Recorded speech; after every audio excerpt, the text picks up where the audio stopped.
welcome to the basement. It's reading quiz day.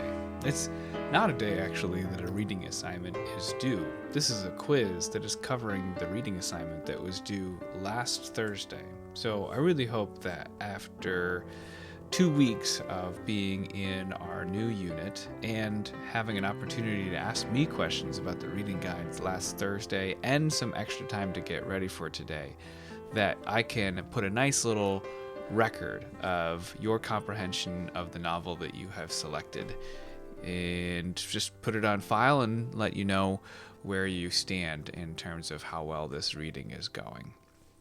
The reading is underway, so before we get into the directions for the reading quiz, which is the only thing we're doing today, we need to talk about the fact that there is a third reading that is due on Thursday. As always, follow the choice reading calendar where everyone's novel's pages are lined up for you, including how many pages are due, so you can decide how many pages you need to cover in a day.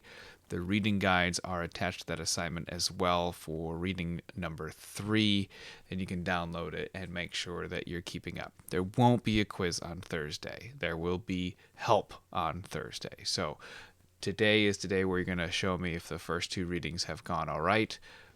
Be on target for Thursday, but I don't want anyone to think that this is the week that they're really going to fall apart and not be able to keep up with the novel. That's just not the case. Plenty of chances to get back onto this task if you have somehow fallen off.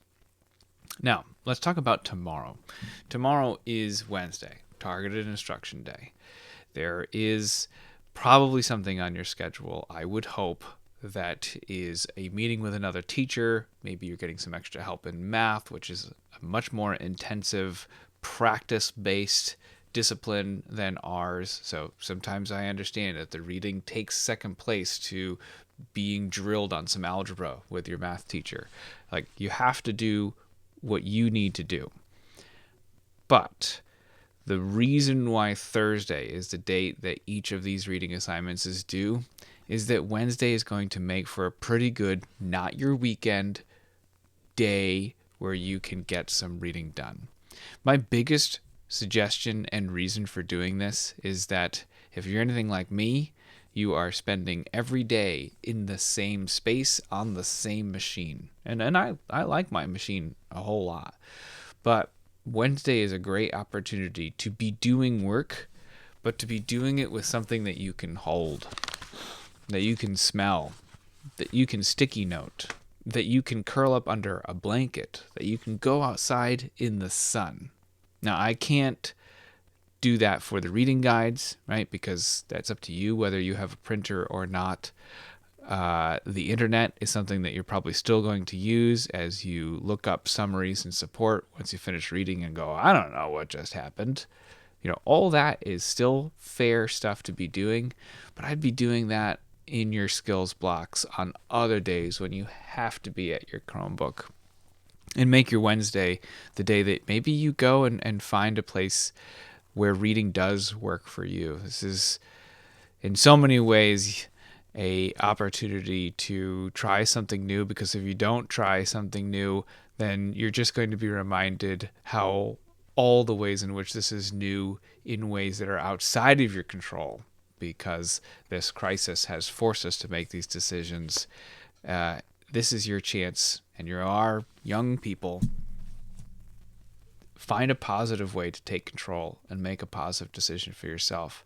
My suggestion is maybe make Wednesday, once the math is done, once your meeting with your skills teacher is done, go sit in the sun and read a book outside.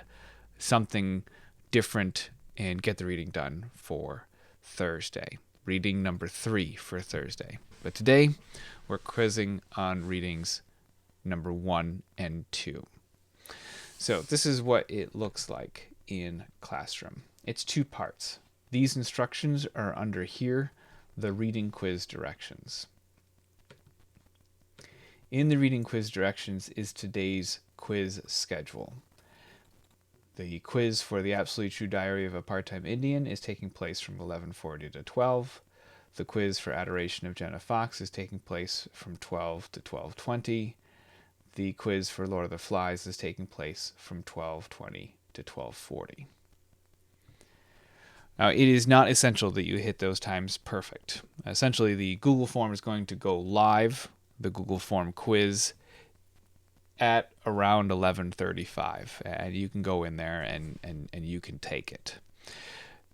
If you're outside your scheduled time by a minute or two, let's understand that you don't have to be perfect here. But the reason why there's a quiz schedule is actually to help you. It isn't necessarily to limit you. Now, some of that is in there that I have to somehow moderate this quiz from away, and I don't want you to be using other devices. I want you to be using your reading guides. If you've completed your reading guides, then there's no reason why you can't look over your notes and use them to select the correct answer. But I don't want you coming into this quiz cold, having not read, and then going and Googling each answer as you get it. It's just not fair to the hard work that many students in your class are doing.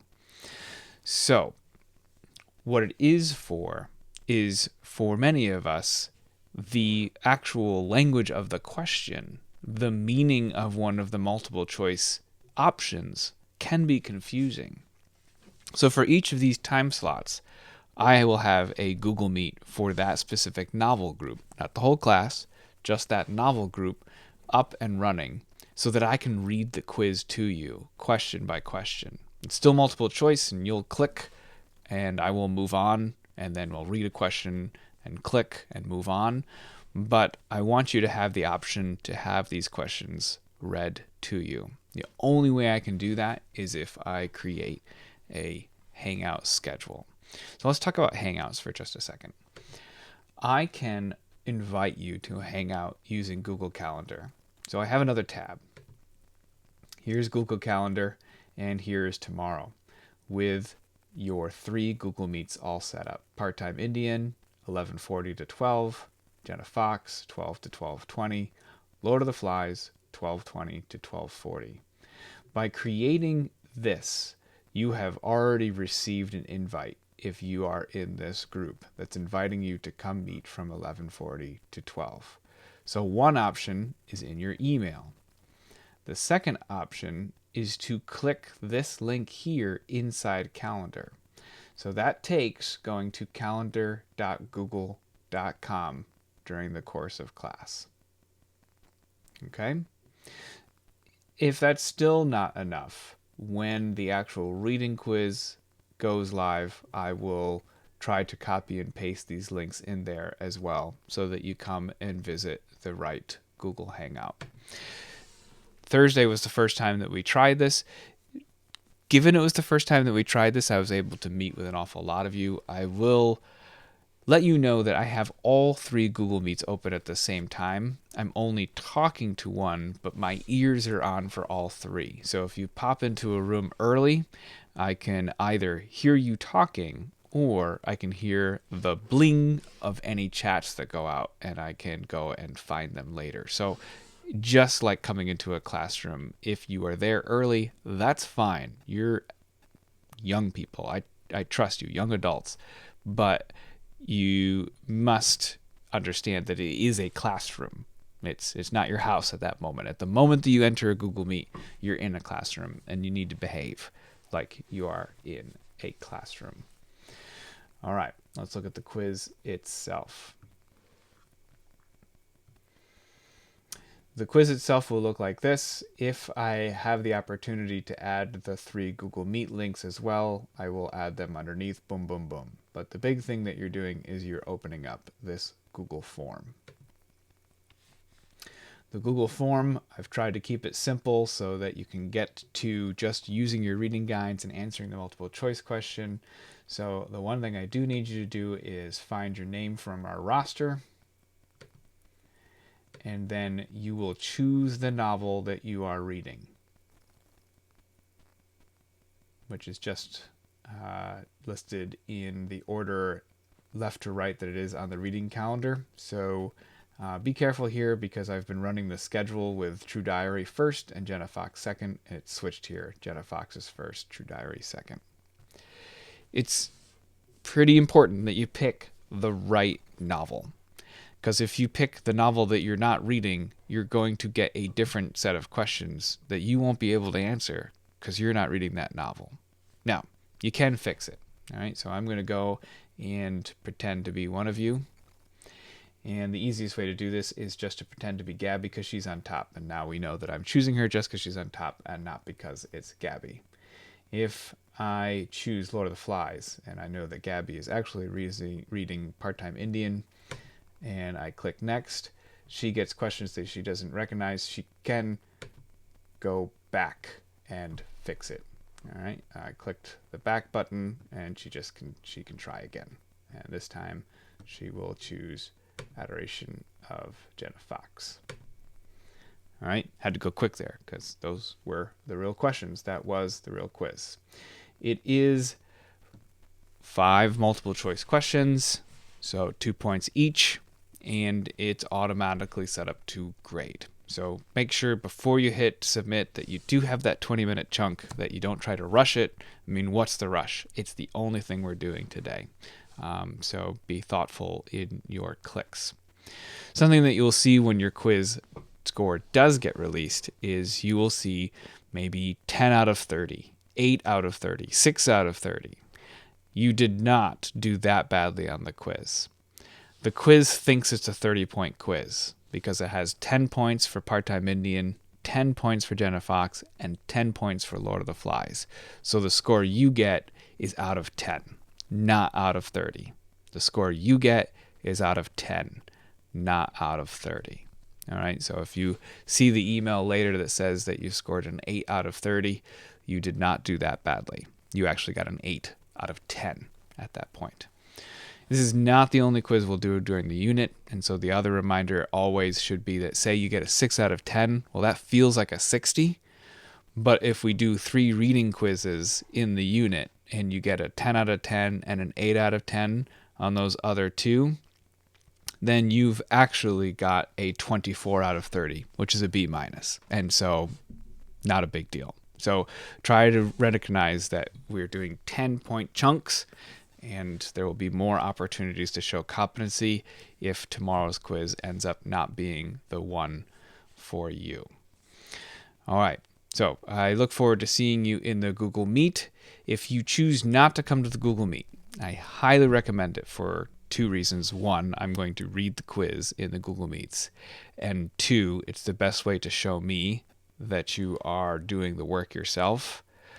You should try to be within that window. So say you're Lord of the Flies, who's going last, and your quiz is submitted at 11:35.